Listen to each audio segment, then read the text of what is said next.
त्यांनी त्यांच्या युतीमध्ये काय करायचं हा त्यांचा प्रश्न आहे, हा माझा प्रश्न नाही आहे. आम्ही काय करायचं ह्याच्यावर मी बोलू शकते. दुसरे के घर में क्यों झाकू मैं, एक.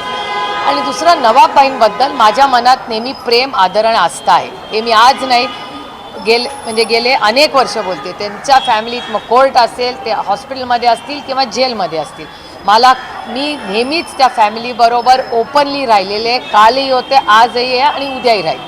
त्यांच्या लढणाऱ्या लेकी आहेत, त्या लढत आहेत, त्यांच्याबरोबर मी ताकदीने राहणार. एकच गोष्ट मला वाईट वाटते की ज्या नवाबबाईंची लेख तुम्हाला सही करून तुमच्या या सरकारमध्ये चालते, जे नवाबबाई तुम्हाला काउन्सिल हॉलमध्ये, असेंब्लीमध्ये निवडून आल्यावर तुम्हाला चालतात, एरवी तुम्हाला सगळे नवाबबाई चालतात, ह्यांच्या सोयीप्रमाणे, ह्यांच्या स्ट्रॅटेजीमध्ये नवाबबाई बसत नाही, म्हणून नवाबबाईंचा विक्टिमायझेशन चाललेलं आहे. हे चुकीचं आहे.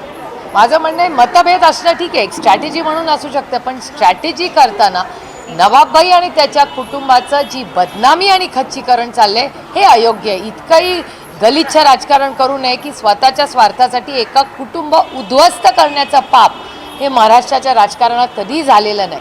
त्याच्यामुळे नवाबबाई सोयीप्रमाणे तुम्ही त्यांचा वापर करता आणि नवाबबाईंच्या आणि त्यांच्या कुटुंबाचं सोयीप्रमाणे खच्चीकरण, बदनामी ही जी चाललेली आहे, हे षडयंत्र जे चाललेलं आहे, हे खूप दुर्दैवी आहे आणि हे कुठल्याही सुसंस्कृत समाजाला योग्य नाही. किती राजकारण तुमचं चालू राहील, एक नियम कायद्याने देश चालतं ना, कुणाच्या मनमर्जीने नाही चालत. देश फक्त आणि फक्त भारतरत्न डॉक्टर बाबासाहेब आंबेडकरांच्या संविधानानेच चालला पाहिजे. पढ़ते रहिए fight against criminal daily newspaper.